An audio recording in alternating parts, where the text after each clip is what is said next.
அன்பார்ந்த சகோதர சகோதரிகளே, இன்னும் 2 மாத காலத்தில் நமக்கு ஹஜ்ஜு பெருநாள் வர இருக்கு.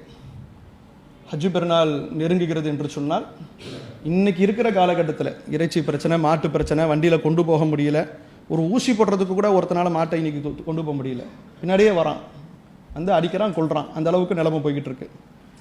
இப்போ பெருநாள் நெருங்குகிறது என்று சொன்னால் இன்னும் இது அதிகரிக்கும். ஏன்? ரமலானுக்கு முன்பாக ஒரு உத்தரவு போட்டாச்சு, ஒரு சட்டத்தை போட்டாச்சு, இறைச்சிக்காக மாடுகள் விற்பனை செய்யக்கூடாது அப்படின்னு சொல்லிட்டு ஒரு சட்டத்தை போட்டு ஏற்கனவே எரிஞ்சிட்டு இருக்கக்கூடிய நெருப்புல அள்ளி ஊத்தியாச்சு. அப்ப இன்னும் மிகப்பெரிய அளவிலே இந்த 2 மாத காலத்தில் என்னென்ன மாதிரியான வன்முறை சம்பவங்கள் நடக்க போகுதுன்னு தெரியல. இந்த பதிவு நாட்டை ஆளக்கூடிய ஆட்சியாளர்கள், அது மத்தியாக இருக்கட்டும், மாநிலமாக இருக்கட்டும், அதிகார வர்க்கத்தில் உள்ளவர்களாக இருக்கட்டும், அவர்களுக்கான பதிவு நிச்சயமாக தமிழகத்தையும் தாக்கும். தமிழகத்திலும் அந்த நோய் விஷம் பரவி கொண்டிருக்கிறது. ஐஐடி மாணவன் தாக்கப்பட்டான், சூரஜ்.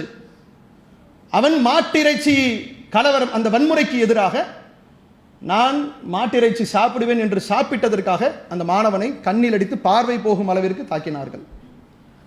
தமிழகத்தில் நிறைய சம்பவங்கள் நடைபெற்று தான் கொண்டிருக்கிறது. 2 நாளைக்கு முன்னாடி கூட பழனியில், திண்டுக்கல் மாவட்டம் பழனியில் 3 கன்றுக்குட்டிகளை நம்முடைய சகோதரர்கள், முஸ்லீம்கள் அல்ல, முஸ்லீம் அல்லாத மக்கள், அவங்க கொண்டு போறாங்க, வண்டியில் கொண்டு போறாங்க. 100 பேர் வந்து மடக்கிறான். என்ன முடியாது என்று கேட்டால், வட மாநிலங்களில் எப்படி தடிகளை எடுத்து, இரும்பு தடிகளை எடுத்து, கற்களை கொண்டு தாக்குதல் சம்பவம் நடைபெறுகிறதோ, அது மாதிரியான சூழலில் அல்லாஹ் தமிழகத்தை வைக்கல. தமிழகத்தை பொறுத்தவரையிலும் இங்கு முஸ்லிம்கள், முஸ்லிம்களுடைய கொள்கை கோட்பாடுகளை பிற சமுதாய மக்கள், குறிப்பாக இந்து சமுதாய மக்கள் புரிந்து வைத்திருக்கிறார்கள். நல்ல ஒரு அன்பும் நேசமும் தமிழகத்தில் இருக்கு. கை கோர்த்துடுறோம். கண்டனங்கள் அதிகமாக இருக்கு, அதனால வளர முடியல. நீங்க பாருங்க, ஒட்டுமொத்த இந்தியாவில் 29 மாநிலத்தில் இங்க மட்டும்தான் 1.5% பிஜேபிக்கு வாக்கு வங்கி. அல்லாஹ் இந்த மாநிலத்தை பாதுகாத்து தான் வச்சிருக்கிறான். ஆனாலும் நம்ப முடியாது. இப்ப இருக்கிற முதலமைச்சர் இப்ப இருக்கக்கூடிய ஆட்சி, இப்ப இருக்கக்கூடிய முதலமைச்சர் எதை நோக்கி பயணம் செய்கிறார்கள் என்பது பார்த்து கொண்டு தான் இருக்கிறோம். அப்படியே பிஜேபியுடைய நிழலாகத்தான் அவங்களுடைய ஜெயலலிதாவுடைய மரணத்திற்கு பிறகு இருந்து கொண்டிருக்கிறது. அவங்க பாஜக ஜனாதிபதி வேட்பாளரை அறிவித்தால், ஓ நாங்கள் ஆதரிக்கிறோம், நாங்கள் ஆதரிக்கிறோம், நாங்கள் ஆதரிக்கிறோம். அதுல 7 அணி இருக்கு, 7 அணியும் நாங்க ஆதரிக்கிறோம். நீங்க ஆதரிங்க, உங்களுடைய நடவடிக்கை எல்லாம் நாங்க கண்காணிச்சுட்டு தான் இருக்கிறோம். அப்போ ஆளும் ஆட்சியாளரை பொறுத்து தான் அதிகாரிகளும் இருப்பாங்க. அப்ப ஹஜ்ஜு பெருநாளுக்காக மாடுகள், நூற்றுக்கணக்கான, ஆயிரக்கணக்கான மாடுகள் டிரான்ஸ்போர்ட் ஆக வேண்டி இருக்கு. அதிகாரிகளுக்கும் ஆட்சியாளர்களுக்கும் சொல்லிக் கொள்கிறோம், நீங்க இந்த பாஜக விசுவாசத்தை தமிழகத்திலே காட்டினீர்கள் என்று சொன்னால், நாங்கள் எங்களையும் எங்கள் உடைமைகளையும் பாதுகாத்துக் கொள்ள வேண்டிய ஒரு கடமையில் இருக்கிறோம்.